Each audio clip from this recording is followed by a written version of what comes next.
Šoreiz stāsts par grūtiem un viegliem uzdevumiem. Britu zinātnieki veic kādu eksperimentu ar kaķiem. Kaķi tika sadalīti divās kontrolgrupās. Vienā kontrolgrupā kaķīšiem bija jāveic ļoti sarežģīts uzdevums, jāizrāpo cauri labirintam un jāatrod barība. Otrai kontrolgrupai bija tas pats uzdevums, taču iepriekš bija jāveic ļoti viegls uzdevums – ar ķepu atvērt kādas durtiņas un atkal dabūt barību. Rezultāts bija paradoxāls. Tajā grupā, kur bija tikai sarežģītais uzdevums, ar to netika galā neviens kaķis. Savukārt, otrā kontrolgrupā ar abiem uzdevumiem tika galā pilnīgi visi kaķi. Vēlāk līdzīgi eksperimenti veic arī ar cilvēkiem. Vienai kontrolgrupai bija jāveic sarežģīts uzdevums ar ļoti precīzām manipulācijām.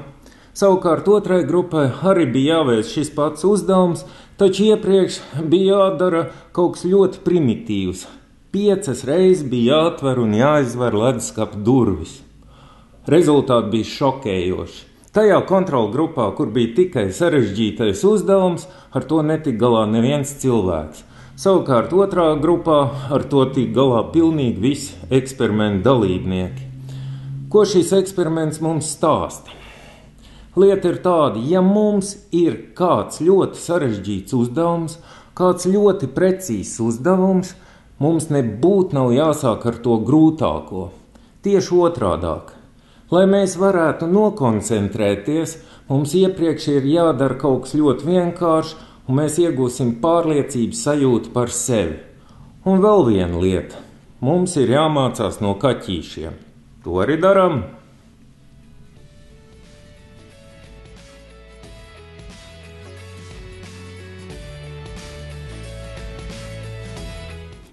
Neuzvēl atbildību par savu laimi partnerim. Ja tev galvā ir uzstādījums, ka tevi laimīgi var darīt tikai un vienīgi partneris, tas sagādās tev ciešanas, un iespējams, ka no šīm attiecībām tu šķirsies. Jo tavs partneris nevar būt atbildīgs par to, ka tu esi visu laiku stresā, par to, ka tev ir bezenerģija, par to, ka tu redzi dzīvē tikai visu slikto vai to, kas varētu būt ne tā. Tev ir jāsaprot viena lieta.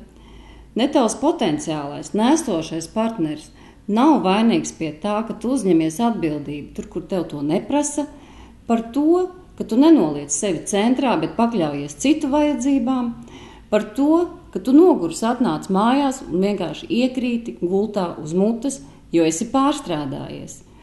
Tā ir tava izvēle, tā dzīvot un justies. Varbūt ir vērts mainīt uzstādījumus, samainīt veco sāpīgo pieredzi pret jaunu. Maini savā galvā šo atbildības uzstādījumu. Izvēlies būt pats atbildīgs par savu laimi un priecājies par to, ko tev dzīve piedāvā. Dari to, kas tev patīk, un tieši tik daudz, cik tev gribas, atbrīvojies no stresa jebkādiem līdzekļiem. Un negaidi lielo laimi no citiem, bet esi laimīgs pats.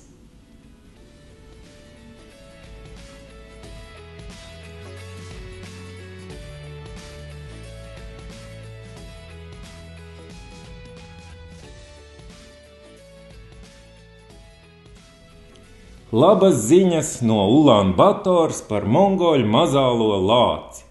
Lieta tāda, ka tālajā 1980. gadā Maskavas pilsētā norisinājās Olimpiskās spēles, kuru noslēguma ceremonijas laikā Krievi augstākos atmosfēras slāņos ar skaistu dziesmu uzlaida savu lāci Mišu. Turklāt viņi paziņoja, ka mongoļu mazālais lācis nav nekāds mongoļu lācis un nav nekāds mazālais lācis, ka tas esot tibetiešu lācis. Un mongoļu prāti sadrūma. Kā tā? Lācis dzimis Mongolijā, audzis un attīstījies Mongolijā, priecē mongoliešu tautu, un tagad tas būs tibetiešu lācis. Un kā lai jūtās pats Mongolijas mazālais lācis, 34 gadus būdams bez dzimtenes piederības sajūtas. Punktu šai neiedzībai pielika mongoliešu zinātnieks Otbajārs. Viņš paziņoja, tas ir mongoļu mazālais lācis. Un mongoļu tautu uzgavilēja.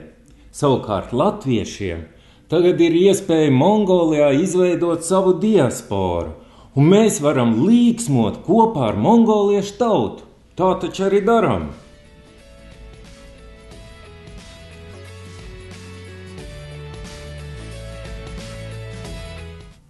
Esi gatavs pārmaiņām.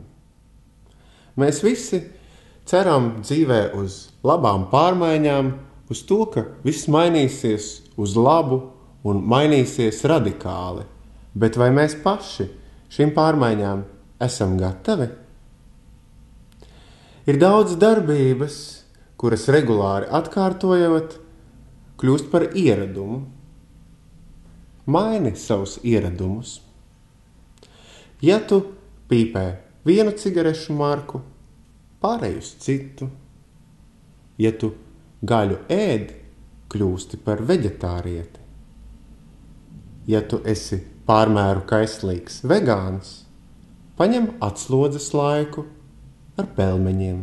Bieži vien rodas situācijas, kad dzīve piespēlē jaunas iespējas un jaunas situācijas, kuras mēs nevaram pieņemt, tādēļ, ka mēs esam pārlieku pieķērušies saviem ieradumiem.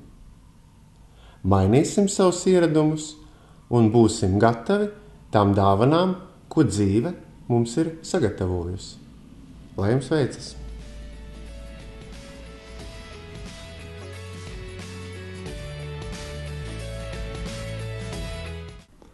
Rūnis šonedēļ aicina papētīt vai kaut kur lieki netērēt savu enerģiju. Ja jūtat, kā ātri nogurstat, ka esat nīgrs, ka velkus kašķi, iespējams pie vainas ir tikai tas, ka jūsu organismā trūkst vitamīni un mikroelementi.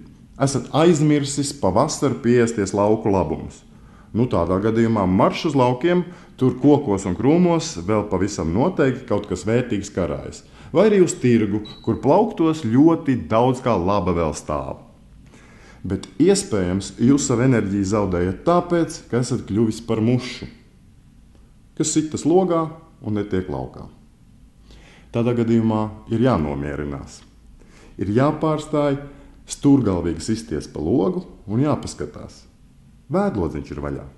Lidojiet laukā pa to, un jūs kļūsiet par taureni vai par lielisku putnu, kurš vairs nebūs spītīgs, kurš no pasaules nepieprasīs visu pēc kārtas, kurš spēs priecāties par to, ko pasaule tam dod. Šī būs ļoti vērtīga nedēļa. Būs tā.